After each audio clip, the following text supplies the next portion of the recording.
Graça e paz, estamos de volta com o programa da Igreja Presbiteriana Central de Nova Friburgo. E agora eu quero compartilhar com você a palavra do Senhor. Quero compartilhar com você agora uma palavra ao teu coração. E o tema para a nossa meditação hoje é como saber que você conhece Jesus. Como saber que se posso afirmar que conheço Jesus, né? Existe uma maneira de eu saber se eu conheço a Jesus ou não? Então, o apóstolo João, na sua primeira epístola, ele nos ensina uma lição aqui que nos ajuda a construir referências, padrões para saber, eu conheço Jesus?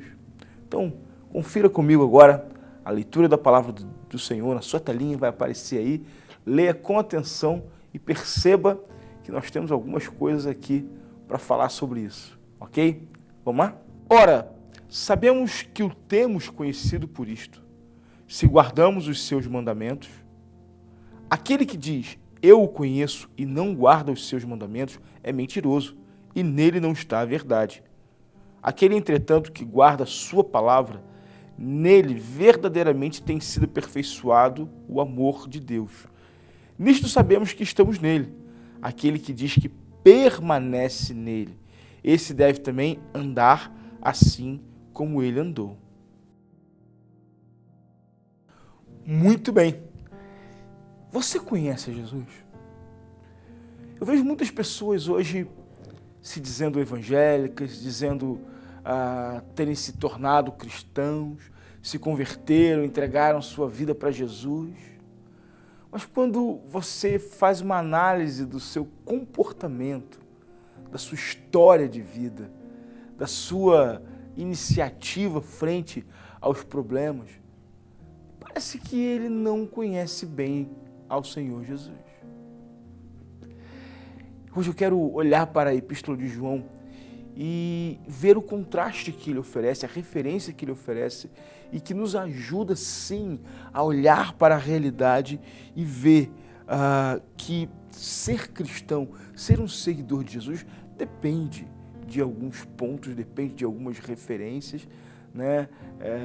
Eu posso dizer que eu sou seguidor do que eu quiser, mas são os meus atos e as minhas atitudes que vão confirmar, que vão corroborar essa verdade, né? Então eu quero compartilhar com você e desafiar você que está em casa a trazer para a sua vida estes elementos que estão cravados na palavra de Deus, que são aplicados à igreja, porque quando João ele escreve a sua primeira epístola, ele está pastoreando a igreja de Éfeso, da Ásia Menor, ele está trazendo a aplicação do evangelho para a vida prática da igreja. Então as cartas doutrinárias são muito importantes, porque na verdade elas não são apenas um conjunto de regras, mas elas são o meio pelo qual os apóstolos aplicaram a regra do evangelho, a essência do evangelho na vida da igreja local. Então olhar para isso aqui e entender como funciona é quase que um manual de instrução para você que se chama cristão, né? Quando João escreve essa carta, ele estava vivenciando um problema já na igreja nascente, na igreja do primeiro século.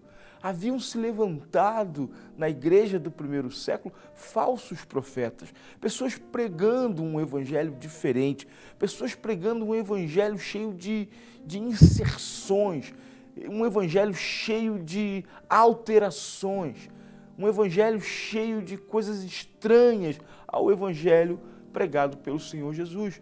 Haviam pessoas ali que diziam que conheciam Jesus em uma intimidade diferente, que eram profundos conhecedores de Deus e de Cristo, né? E esse grupo, infelizmente, ainda existe hoje. Existem muitas pessoas que gostam de dizer para você que suas igrejas são mais espirituais, que em suas igrejas existe mais a presença de Deus. Olha, querido, se você é cristão e está me ouvindo, não existe igreja com mais presença ou igreja com menos presença de Deus. Essa é uma das coisas mais absurdas que eu já ouvi na minha vida. Deus não chega mais ou menos. Deus não chega cambaleando numa igreja e chega glorioso. Não existe meia presença de Deus. Isso é um absurdo. existe o quanto pessoas, indivíduos, permitem Deus agir em suas vidas. E Deus pode agir em qualquer lugar. Deus não está condicionado ao formato do meu culto, ao formato da minha igreja, à condição cultural na qual eu celebro o meu culto. Existem pessoas que celebram a Deus com muita alegria e Deus está lá presente. Existem pessoas que celebram a Deus com solenidade e Deus está lá absolutamente presente. Então pensar e tentar entender que Deus se manifesta mais ou menos dependendo do lugar onde você está cultuando, isso é uma heresia profunda, isso é uma falta de entendimento horrenda do Evangelho. E você não pode deixar que esse vento de doutrina sopre na tua mente e nem leve você, para esses caminhos, para essas veredas. Quando você sai da tua igreja, querido, achando que na outra igreja tem mais Deus, tem mais Espírito Santo, você está botando uma mão numa cumbuca que você não conhece. Sai fora. Olha para a Bíblia. Deixa a palavra de Deus guiar você. Não adianta os moveres emocionarem você se a palavra não está transformando você. É a palavra que transforma. Assim João vai fazer a sua apologia, ou seja, a sua defesa do Evangelho aqui, falando para aquela igreja. Você conhece Jesus de verdade? Então vamos pensar o seguinte: em primeiro lugar, a forma pela qual nós conhecemos a Jesus. Está no versículo 3, diz assim: ora, sabemos que o temos conhecido por isto, se guardamos os seus mandamentos. Eu conheço muita gente espiritual. Eu conheço muita gente cheia do Espírito Santo, cheio da revelação, cheio de todos os penduricalhos espirituais que se oferecem nesses dias. Entretanto, pessoas que não conhecem absolutamente nada da palavra de Deus. Pessoas que não conhecem texto, contexto e fazem da sua pregação um pretexto para comunicarem a sua verdade, a sua própria verdade, o seu próprio evangelho. Para se guardar os mandamentos, queridos, você há de convir comigo, é necessário uma coisa básica: conhecê-los. Quem não conhece, não guarda os mandamentos. Amém? Em segundo lugar, João aponta aqui para o perigo da contradição. Acompanhe comigo. Verso 4. Aquele que diz, eu conheço e não guardo seus mandamentos, ele é mentiroso e nele não está a verdade. Eu conheço Jesus, eu amo Jesus, eu sou apaixonado por Jesus. Jesus é lindo. Você já leu a Bíblia, irmão? Não. Você não conhece Jesus. Você não conhece o Senhor. Você sabe qual é a intenção do profeta em escrever esse livro? Você sabe qual é a intenção do apóstolo em escrever esse livro? Você sabe o que Jesus estava falando aqui nesse texto? Para quem ele está falando e por que ele estava falando? Não. Então você não conhece, cara. Para. A pior mentira não é que você conta para os outros.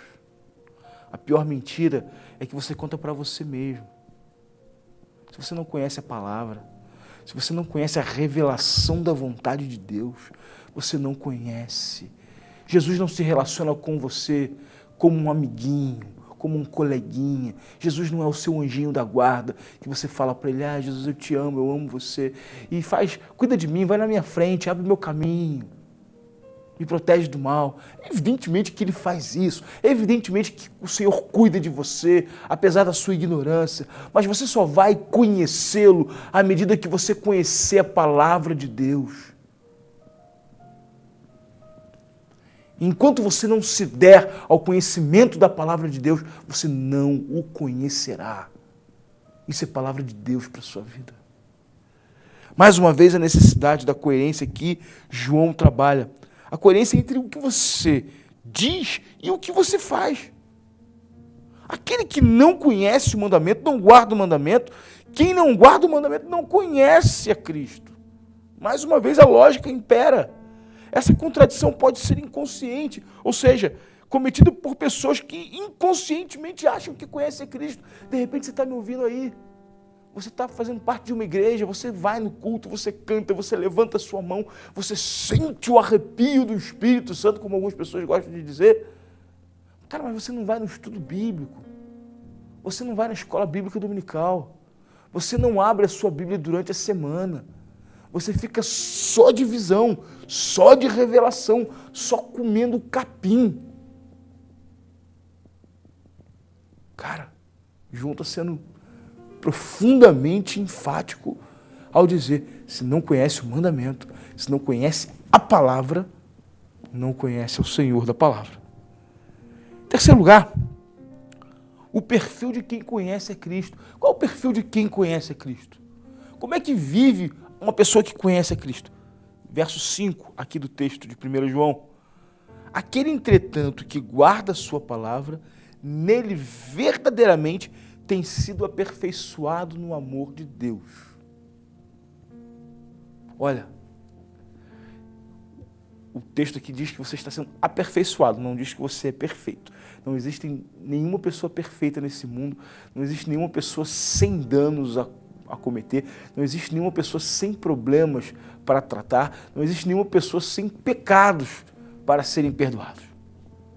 Mas olha, camarada que você não vê nem facho, nem sombra de aperfeiçoamento nele, pessoa que é complicada no trabalho, pessoa que briga com todo mundo, pessoa que é mal-humorada em casa, pessoa que vive mal com todo mundo, que não vive bem com a esposa, que não vive bem com os filhos, que não vive bem com os colegas, que na igreja só cria problema.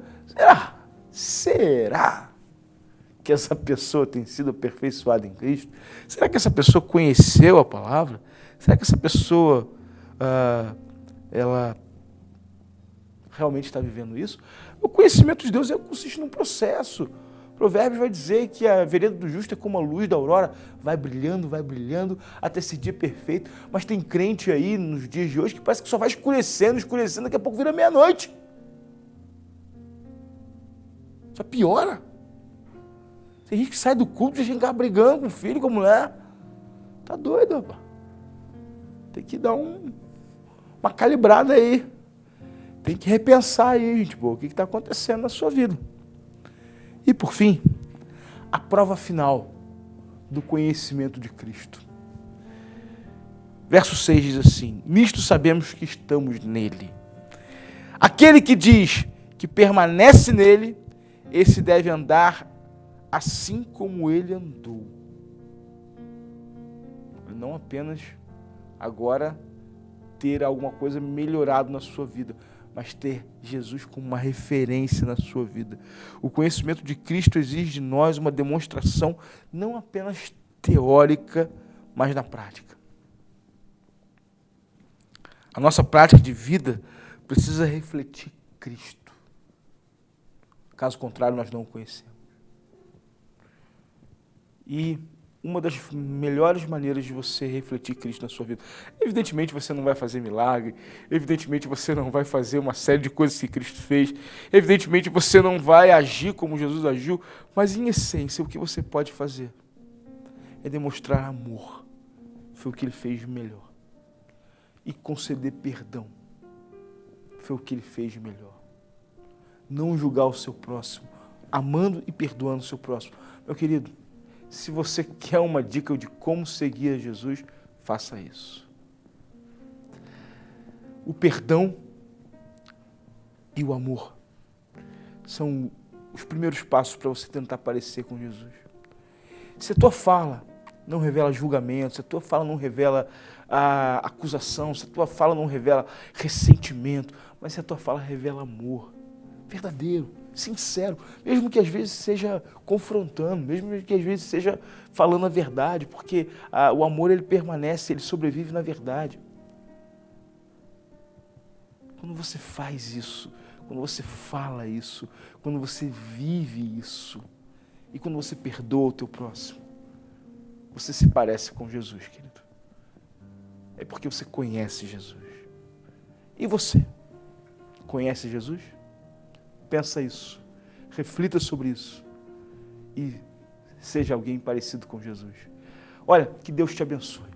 Chegamos ao fim do nosso programa e eu vou me despedindo de você e desejando a você uma excelente semana. E que a graça e que a paz do Senhor esteja contigo. Em nome de Jesus.